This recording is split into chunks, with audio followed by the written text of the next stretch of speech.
அபார கருணா சிந்தும் ஞானதம் சாந்தரூபிணம் ஸ்ரீ சந்திரசேகரகுரும் பிரணமாமி மூதான்வகம். ஸ்ரீ குருப்பியோ நமக. கருணை கடாம் காஞ்சி மகா பெரிவா அவர் நிகழ்த்தி காட்டி கொண்டிருக்கும் சில அனுகிரக விசேஷங்களையும் வைபவங்களையும் பார்த்து வருகிறோம். அந்த வரிசையில் இன்று மகா பெரிவாள்கிட்ட ஒரு குடும்பம் வந்தது, தரிசனத்துக்கு வந்தார். நல்ல ஒரு செல்வம் மிகுந்த குடும்பம், ரொம்ப நாகரிகமான ரொம்ப மாடர்ன் குடும்பம். அந்த குடும்பத்தில் அவள் அப்பா அம்மா, அந்த பெண் வந்து அமெரிக்காவில் படிக்கிறாள். அவள் அமெரிக்காவில் படிக்கிறாங்கிறது அந்த தோற்றத்திலேயே தெரிகிறது. Pant T-shirt. நான் சொல்கிறது இது பெரியவா காலத்தில், இப்போ இல்லை. இப்போ பேண்ட்டு டிஷர்ட் அதெல்லாம் இன்னும் பெரிய தப்பான ட்ரெஸ்ஸா அப்படின்னு கேட்பாங்க. நான் அதை சொல்லலைப்பா, அந்த காலத்தில் சொல்கிறேன். ஒரு பேண்ட்டு டிஷர்ட், அதுவும் பெரியவாள்கிட்ட. அப்படி வந்தால் அந்த குடும்பத்தினர். இன்னொரு குடும்பம் வந்தது. அது பார்த்தா அவர் சாதாரணமாக இருக்கா. மடிசாரை கட்டிண்டு பஞ்சகச்சை கட்டிண்டு வப்பா. பெண் தாவாணி போட்டுன்னு இருக்கா, பாவடை தாவாணி போட்டுன்னு இருக்கா. பெரியவாள்கிட்ட எப்படி வரணுமோ அப்படி வந்திருக்கா அந்த குடும்பம். இப்போது ஒரு ட்ரெஸ்ஸுன்னு இருந்தால் ஒரு இடத்திற்கு ஏற்ற ஒரு உடை அணிய வேண்டும் இல்லையா? அது எந்த காலமாகவே இருக்கட்டுமே, இந்த காலமாகவே இப்போ இருக்கிற இந்த மாடர்ன் வேர்ல்டாகவே இருக்கட்டும். பெரியவா வாழ்ந்த காலமும் அப்பவும் மாடர்னாக தான் இருந்தது வேர்ல்டு, இல்லைன்னு சொல்ல. இன்னும் இப்போ இருக்கிற அளவுக்கு இல்லை. நான் சொல்கிறது எனக்கு தெரிஞ்சு நான் போயிருந்த நாளில் அப்படின்னு சொல்கிறேன். நான்லாம் தாவணி போட்டுன்னு தான் பெரியவாள்கிட்ட போவேன். நான் சொல்கிறது ஒரு 30 வருஷம் முன்னாடி அப்படி சொல்லின்னு இருக்கேன். 30 வருஷம் முன்னாடி அப்படி இருந்தது. இப்போது இன்னும் மோசம். அப்போ அந்த பெண் பேண்ட் போட்டுன்னு வர எந்த இடத்துக்கு போகிறோமோ அந்த இடத்துக்கான அந்த உடை அணிய வேண்டும்ங்கிறது பெற்றோர்கள் தான் சொல்லணும். குழந்தைக்கு தெரியாது இல்லையா? நம்ம வந்து அது கொஞ்சம் நீ தாவணி போட்டுன்னு, அப்கோர்ஸ் குழந்தைகள் கேட்கறது இல்லை. பெற்றோர்கள் தப்புன்னு சொல்ல முடியாது. பட் பெற்றோர்கள் அந்த அளவுக்கு குழந்தைக்கு செல்லம் கொடுக்குறோம் நம்ம. அதை என்ன பண்ணணும், திடீர்னு வந்து வளர்ந்தப்புறம் நீ வந்து தாவணி போட்டுக்கணும், அது போட்டுக்காது. ஃபஸ்ட்டுலேருந்தே பாவடைச்சட்டை போட்டு தாவணி போட்டுண்டு கோவிலுக்கு போனால் பாவடைச்சட்டை அடிக்கடி கோவிலுக்கு கூட்டின்னு போகணும். நீ வருஷத்தில் ஒரு நாள் கோவில் கூட்டின்னு போனால் அது ஒரு நாள் பாவடைச்சட்டை போட்டுன்னு குழந்தைகளே வந்திருக்கும். நீ வளர்ந்த அப்புறமா திடீர்னு கொண்டு நீ வந்து இந்த ஜீன்ஸ் எல்லாம் போட்டுக்கூடாது, நீ தாவணி போட்டுனா போயிட்டு வாடிங்க சொல்லுமா சொல்லாதா? அப்படி தானே சொல்லும் பொண்ணு. அதை குழந்தையிலேருந்து அதை வந்து நம்ம மாடர்னாக வளர்த்துட்டு போட்டுக்கலாம். நார்மல் டேஸில் போட்டு. இப்போ இருக்கிற குழந்தையில நம்ம பாவம் அவளை நம்மளும் சொல்ல முடியாது. அவள் ட்ரெஸ்ஸு தப்பு இல்லை. இப்போ இருக்கிற பட்சம் இந்த மாடர்ன் வேர்ல்டில் அது தப்பு இல்லை. ஆனால் அதுலேயும் சில லிமிட்ஸ் இருக்குது, அவ்வளோதான். இந்த ட்ரெஸ்ஸில் கொஞ்சம் லிமிட்ஸ் இருக்குது. அதை நம்ம குடும்பத்துக்கு ஏற்ற மாதிரி, நம்ம குடும்ப மரியாதையை காப்பாற்றுற மாதிரி குழந்தைகள் ட்ரெஸ் பண்ணிக்கணும். அது எந்த ஒரு காலமாக இருந்தாலும் சரி, பெரியவா காலமாக இருந்தாலும் சரி, இப்போ காலமாக நமக்கு அப்புறமா பொண்ணோட காலமாக இருந்தாலும் சரி, நம்ம குடும்பத்தை மனத்தை காப்பாற்றுற மாதிரி ட்ரெஸ் போட்டுக்கணும். ஒன்று, இடத்துக்கு ஏற்று ட்ரெஸ் போட்டுக்கணும். அதுக்குன்னு நீ வந்து ஒரு இதுக்கு போகிற, ஒரு ஹோட்டலுக்கு போகிற, ஒரு எங்கேயாவது போகிற, இப்போல்லாம் எங்கெல்லாமோ போகிறா இல்லையா? அங்கெல்லாம் போகும்போது என்னமோ பயங்கரமாக ட்ரெஸ் போட்டுப்பா இல்லையா? அது நம்மாத்து குழந்தைகள் போட்டுக்காமல் நம்ம பார்த்துக்கணும். போகிறதுன்னு நம்ம போகிறா தடுக்க முடியறது இல்லைன்னு வச்சுக்கோங்க. அட்லீஸ்ட் ட்ரெஸ்ஸில் கொஞ்சம் சில கோட்ஸ் மெயின்டைன் பண்ணணும், டிசிப்ளின் மெயின்டைன் பண்ணணும், அவ்வளோதான். அது அவ்வளோதான் நம்ம சொல்ல முடியும். இப்போ இருக்கிற குழந்தைகள்ட்டெல்லாம் நம்ம அவ்வளோதான் லிமிட் வச்சுக்க முடியும் அவள்கிட்டலாம். அந்த காலம் நம்மளை மாதிரியா அம்மா அப்பா சொன்னால் அப்படியே கேட்டுன்னு உடனே நம்மளே மாற்றிக்கிறதெல்லாம் அது இப்போ இருக்கிற குழந்தைகள்கிட்ட நம்ம எக்ஸ்பெக்ட் பண்ணவும் முடியாது. வேர்ல்டு அந்த அளவுக்கு அவளை ஸ்பாயில் பண்ணிட்டுருக்கு. அவளை சொல்லி தப்பு இல்லை. இப்போ இருக்கிற வேர்ல்டு, இன்டர்நெட் வேர்ல்டு, எல்லாம் குழந்தைகளோட மைண்டை ஸ்பாயில் பண்ணி எல்லாம் பண்ணின்னு இருக்கு. எங்கே கொண்டு போய் முடியுங்கிறது தெரியல. பெரியவா இருக்கா, நம்மாத்து குழந்தைகள்லாம் பெரியவா காப்பாற்றணும், அவ்வளோதான். இப்போது இந்த கதைக்கு வருவோம். இந்த பெண் வந்து பேண்ட் சட்டை போட்டுன்னு ஒரு குடும்பம் வருது. ஒரு குடும்பம் வந்து அப்பா அம்மா புடவை வச்சு தான் கட்டியிருக்கா, அந்த பொண்ணு பேண்ட் சட்டை போட்டுருக்கு. இன்னொரு குடும்பம் பக்காவாக அப்படியே வரா. பெரியவா வந்து இவள் வந்து நமஸ்காரம் பண்ணுறா. பெரியவா ஏதோ ஒரு புக்கு படிச்சுட்டு இருக்கா. இவள் வந்த உடனே புக்கை மூடி வைக்கிறா. மூடி வச்சுட்டு இந்த பெண்ணை பற்றி எதுவும் கேட்கல, பேண்ட் சட்டை போட்ட பொண்ணை பற்றி. தாவணி போட்ட பொண்ணுக்கிட்ட போயிட்டு, நீ என்ன பண்ணுற, இவோ அமெரிக்காவில் படிக்கிறா தெரியுமா உனக்கு, நீ நீ என்ன பண்ணதா உத்தேசம் அப்படின்னு கேட்குறா பெரியவா. நானும் பிஏ படிச்சுட்டு இருக்கேன் பெரியவா. அப்புறம் அப்படிங்கிற பெரியவா. பிஏ படிச்சுட்டு இருக்கேன், அப்புறம் வந்து சிக்கனமாக கல்யாணம் ஆச்சுன்னா சிக்கனமாக குடும்பம் பண்ணுவேன், மேற்கொண்டும் படிப்பேன், புடவை தான் கட்டிப்பேன், மற்ற ட்ரெஸ்ஸு போட மாட்டேன், நமக்குன்னு ஒரு கலாச்சாரம் இருக்குதுன்னு எங்கள் அப்பா அடிக்கடி சொல்வா அப்படின்னு அந்த குழந்தை சொல்கிறது. தாவணி போட்ட குழந்தை. இதெல்லாம் அந்த காலம் பார்க்கலாம், இப்போ எதிர்பார்க்க முடியாதுன்னு வச்சுக்கோங்க. 30 வருஷம் முன்னாடி ஒரு குழந்தை இப்படி பேசியிருக்கு. நம்ம வேணால் காதில் கேட்டுக்கலாம். மேபி சில குடும்பங்களில் அந்த மாதிரி குழந்தைகள் இருக்குது, நான் இல்லைன்னு சொல்லலை. பட் ஸ்டில் பொட்டே இட்டுக்கிறது இல்லை.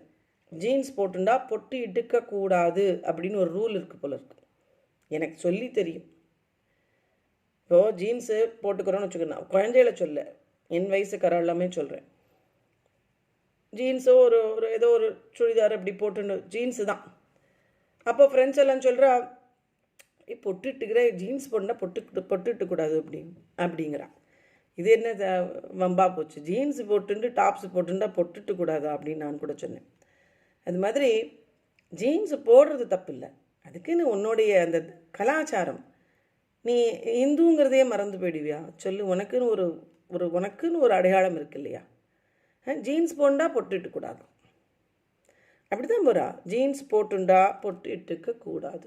பொட்டு இட்டு நீங்கள் பாருங்க, ஜீன்ஸ் எல்லாம் போட்டுன்னா பொட்டு இட்டுக்க மாட்டா. மாடர்ன் ட்ரெஸ் போட்டுண்டா, இந்த வெஸ்டர்ன் வேறு எதாவது போட்டுண்டா பொட்டு இட்டுக்க மாட்டா. ஓகே, சின்னதாக ஒரு பொட்டு இட்டுக்கிறதுல என்ன இருக்குது, இந்த மாதிரி இவ்வளோலாம் வச்சுக்க வேண்டாம். இந்த பொட்டு இட்டுண்டா என்னாச்சு, ஒன்றும் தப்பு இல்லை, யாரும் ஒன்றும் அடிக்க போகிறாளா இல்லையே. அது மாதிரியெல்லாம் வெஸ்டர்னைஸ்டு அந்த கல்ச்சரில் இவா போய் விழுந்துடுறான். அவள் வெஸ்டர்னில் இருக்கிறவா, அந்த அயல் நாடுகளில் இருக்கிறவா நம்ம கல்ச்சரை பார்த்து அவா மயங்கி அவா புடவையை கட்ட. பிருந்தாவனத்துலலாம் போய் பாருங்கோ, கிருஷ்ணன் அந்த இஸ்கான்லலாம் எத்தனை ஃபாரினர்ஸ் புடவை கட்டிண்டு போத்திண்டு தலையில் பூவை வச்சுண்டு துளசி மாலையை போட்டுண்டு போத்தின்னு இருப்பாள். இன்னும் இப்போவும் இருக்கா இஸ்கானில், பிருந்தாவனத்தில் அந்த கிருஷ்ணன் பக்தாள்லாம் அவள்லாம் அப்படி தான் இருக்கா. நம்ம கல்ச்சரை பார்த்து, நம்மளை பார்த்து, நம்ம கல்ச்சரையும் நம்ம தெய்வங்களையும் பார்த்து அவள் வந்து மயங்கி போய் நம்ம கல்ச்சரில் அவள் மாறிடுறான். ஆனால் நம் குழந்தைகள் அங்கே போய் அப்படி மாறிடுறான். எல்லாரையும் நான் சொல்லலை, ஒரு சில பேர் அங்கேயும் போய் வேதங்கத்துண்டு இருக்கிற பசங்களும் இருக்கா. குழந்தைகளும் நல்லபடியாக அம்மா அப்பா சொல்கிற பசங்களை கல்யாணம் பண்ணிட்டு இருக்கிறவாளும் இருக்கா. அங்கே எம்எஸ் படித்தாலும் நம்ம சொல்கிற பசங்களை கல்யாணம் பண்ணிட்டு இருக்கிறவாளும் இருக்கா. இல்லை நான் அங்கேயே ஒரு அமெரிக்கனை பண்ணியிருக்கிறேன்னு சொல்கிற குழந்தைகளும் இருக்கா இல்லையா. அதனால் அவள் தலையெழுத்து, நம்ம என்ன புண்ணியம் பண்ணியிருக்கோமோ என்ன பாவம் பண்ணியிருக்கோமோ அதை பொறுத்து இருக்குது நம்ம குழந்தைகளோட ஃப்யூச்சர்லாம். அது பெரியவா பார்த்துக்கணும், அவ்வளோதான். இப்போ இந்த கதையில் இந்த பொண்ணுக்கிட்ட கேட்குறா, வேணும்னே அந்த பொண்ணு பேண்ட்டு போட்ட பொண்ணுக்கு இது குத்தணும்னே பெரியவா கேட்குறா. அந்த பொண்ணும் அதுக்கேற்ற மாதிரி அழகாக பதில் சொல்கிறது. நான் புடவை தான் கட்டிப்பேன், வேறு ட்ரெஸ்ஸு போட மாட்டேன், நான் வந்து எங்கள் அப்பா வந்து நமக்குன்னு ஒரு கலாச்சாரம் இருக்குதுன்னு சொல்லுவா அடிக்கடி அப்படிங்கிறது. ஓஹோ அப்படியா அப்படிங்கிறா. இந்த பெண்ணு பக்கத்தில் நின்று அந்த பேண்ட்டு சட்டை போட்ட பெண்ணுக்கு அப்படியே கூனி குறுகி போய்ட்றா. ஏன்னா இதை சொன்ன உடனே நமக்கு தான் பெரியவா சொன்னான்னு தெரிஞ்சுடுறது அந்த காலத்து பெண். அதனால் அதெல்லாம் கொஞ்சம் புரியறது, பாவம் புரிஞ்சு நமஸ்காரம் பண்ணிடுறான். நான் மன்னிச்சுடுங்கோ, நான் வேணும்னு தான் இந்த ட்ரெஸ்ஸு போட்டுன்னு வந்தேன், எனக்கு உள்ளுக்குள்ளே நான் அமெரிக்காவில் படிக்கிறேங்கிற அந்த பெருமையை காமிக்கணும். அந்த காலத்தில் அமெரிக்காவில் படித்தாலே ரொம்ப பெரிய அதிசயம். இப்போ அதெல்லாம் ஒரு பெரிய விஷயமே இல்லை இல்லையா? எல்லா குழந்தைகளுமே எல்லா குழந்தைகளும் அமெரிக்காவில் தான் படிச்சு இந்தியாவில் படிக்கிறாளா அப்படின்னா தான் அதிசயம். ஆஹா, என் பொண்ணு இந்தியாவில் படிக்கிறா அப்படின்னா, அப்படியா உங்கள் பொண்ணு இந்தியாவில் படிக்கிறாளா அப்படின்னா தான் அதிசயம். அந்த காலம் I am telling about 30 years back, 35 years back. அப்போ யாராவது ஒருத்தர் அமெரிக்காவில் போனாலே நமக்கெல்லாம் அதிசயமாக இருக்கும் இல்லையா? அது மாதிரி அந்த பெண்ணுக்கு ரொம்ப பெருமை, தான் போய் அமெரிக்காவில் படிக்கிறோமேங்கிறதுக்காக அதை காமிக்கணும்னே நான் வந்திருக்கேன் அப்படின்னு அவள் சொல்கிறா பெரியவாள்கிட்ட. என் உள்ளுணர்வில் அப்படி ஒரு அகங்காரத்தோடு தான் நான் வந்தேன் அப்படிங்கிற அந்த பெண். என்னை மன்னிச்சுடுங்கோ, நான் இனிமேல் அப்படி பண்ண மாட்டேன், இடத்துக்கு ஏற்ற ட்ரெஸ் பண்ணுறேன், ஆச்சாரியர்களெல்லாம் பார்க்க வரும்போது தாவாணி போட்டுக்கிறேன் அப்படின்னு அந்த சொல்லி அந்த பெண் உணர்ந்து நமஸ்காரம் பண்ணி மன்னிப்பு கேட்குறா. பெரியவா ஆசீர்வாதம் பண்ணுறா. ஆசீர்வாதம் பண்ணிவிட்டு பெரியவா சொல்கிறா, என்ன சொல்கிறான்னா, மேல் நாட்டுக்காரர்கள்ட்ட கற்றுக்க வேண்டிய விஷயங்கள் நிறையா இருக்குது, நல்ல விஷயங்கள் நிறையா இருக்குது. ஒரு உதாரணத்துக்கு சொன்னால் தேங்க்யூ, எக்ஸ்கியூஸ் மீ, அந்த காலத்தில் சொல்கிறா பெரியவா. அவன் அந்த பிரிட்டிஷ் பேஸ்டில் பேசுகிறாளா என்னன்னு தெரில. தேங்க்யூ, எக்ஸ்கியூஸ் மீ அப்படின்லாம் அவள் சொல்கிறா. அதெல்லாம் நல்ல பாராட்ட வேண்டிய விஷயம், ஏற்றுக்க வேண்டிய விஷயம். அதெல்லாம் விட்டுட்டு இந்த ட்ரெஸ்ஸில் போய் நம்ம நம்மளை மாற்றிக்கிறது இதெல்லாம் நன்னால அப்படிங்கிறா. இதெல்லாம் விட்டுட்டு கேவலம் ட்ரெஸ்ஸை மட்டும் நம்ம அவள்கிட்டேருந்து காப்பி அடிச்சுட்டுருக்கோம். அவள்கிட்ட நல்ல விஷயங்கள்லாம் இருக்குது, அதெல்லாம் நம்ம காப்பி பண்ணாமல் கேவலம் இந்த ட்ரெஸ்ஸு விஷயத்தில் போய் நம்ம காப்பி பண்ணிட்டு இருக்கோம் அப்படின்னு பெரியவா சொல்கிறான். இப்படியே போயின்னு இருந்தால் நாளடைவில் நமது கலாச்சாரம், பண்பாடு இதோட அஸ்திவாரமே போயிடும் அப்படிங்கிற பெரியவா. கரெக்டு தானே?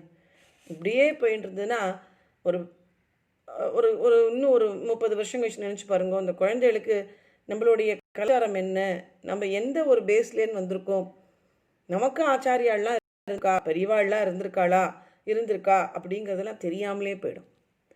நம்ம அம்மாலாம் இவ்வளோ கல்ச்சர்டாக இருந்தவா, நமக்கு குரு இவா அவா, நம்ம இவ்வளோ பெரிய நல்ல குடும்பத்துலேன்னு வந்திருக்கோம், நம்ம கலாச்சாரம் இது, நம்ம நாட்டோட கலாச்சாரம் இவ்வளோ உயர்ந்த ஒரு கலாச்சாரம் அப்படிங்கிறது குழந்தைகளுக்கு மறந்து போயிடும். அஸ்திவாரமே, அடிப்படையே அழிஞ்சு போயிடும், அவளுக்கு தெரியாமலேயே போயிடும் இல்லையா? இப்படியே விட்டுட்டே இருந்தோன்னா நம்ம எங்கேருந்து வரோன்னே அந்த குழந்தைகளுக்கு தெரியாது இல்லையா? இப்போ இந்தியாவில் இருக்கிற குழந்தைகளுக்கு ஓரளவுக்கு தெரியும், அமெரிக்காவில் இருக்கிற குழந்தைகள் மறந்து தெரியவே தெரியாது. அவள் அப்பா அம்மா அந்த கல்ச்சரை மெயின்டைன் பண்ணிகிட்டே இருந்தால் தான் அந்த குழந்தைகளுக்கு, இல்லைன்னா தெரியாது. அதனால் பெரியவா என்னன்னா, இருங்கோ, வேண்டான்னு சொல்ல, படிங்கோ மேல்நாட்டுக்கு போய், ஆனால் நம்ம கலாச்சாரத்தை மறக்காமல் இருங்கோ, நம்ம கலாச்சார உடைகளையே அணிந்துக்கோங்கோ, நம்ம கலாச்சாரம் நீங்கள் நடந்துக்கோங்க, பழக்க வழக்கங்கள், அனுஷ்டானங்கள், ஆச்சாரங்கள் எல்லாம் நம்ம கலாச்சாரத்தை பின்பற்றுங்கோ. அயல் நாடை பார்த்து காப்பி அடிக்காதுங்க. அவள்கிட்ட காப்பி அடிக்க வேண்டிய நல்ல விஷயம் நிறையா இருக்குது, அதை மட்டும் காப்பி அடிச்சுட்டு இந்த மாதிரியான கன்றாவியான விஷயங்கள்லாம் காப்பி அடிக்க வேண்டான்னு தான் பெரியவா சொல்கிறான். அதை நம் குழந்தைகள் உணர்ந்து செயல்படணும். நம் குழந்தைகளை நம்மளெல்லாம் தான் சொல்கிறோம், நாமளந்தான், நம்ம ஒன்றும் ரொம்ப இதுன்னு சொல்லலை, நம்ம வயசுக்காராலும் அப்படித்தானே இருக்கா. அதனால் நாம் நல்லா இருந்தால் நம்ம குழந்தைகள் நல்லா இருக்கும். அதனால் நாமும் நம் கலாச்சாரத்தை பின்பற்ற வேண்டும். நம்ம எந்த கலாச்சாரத்தை சேர்ந்தவர்கள், நம்ம எந்த தர்மத்தை சேர்ந்தவர்கள்ங்கிறத என்றைக்கும் எந்த மனிதனும் மறக்கக்கூடாது. மறந்து வாழ்ந்தால் அப்புறம் அந்த அந்த அந்த ஒரு சொசைட்டியே அழிஞ்சு போயிடும் இல்லையா? அதை தான் பெரியவா சொல்கிறா. நம் கலாச்சாரமே, அஸ்திவாரமே அப்புறம் அழிஞ்சு போயிடுங்கிறா பெரியவா. பெரியவா அனுகிரகத்தில் நம்ம எல்லாரும் பெரியவா காட்டிய தர்ம வழியில் நடந்துக்கணும். பெரியவா அனுகிரகத்தில் நம்ம குழந்தைகளும் நல்ல குழந்தைகளாக இருப்பா, அதில் எந்த சந்தேகமும் இல்லை. அதனால் பெரியவாளை எப்பொழுதும் பெரியவா பாதார விந்தங்களில் சரணாகதி பண்ணிடுவோம். நம்மளை பெரியவா பார்த்துப்பா, நம் குடும்பத்தையும் நம் குழந்தைகளையும் பெரியவா நல்லபடியாக பார்த்துப்பா. ஹரஹர சங்கரா ஜெய ஜெய சங்கரா, ஹரஹர சங்கரா ஜெய ஜெய சங்கரா.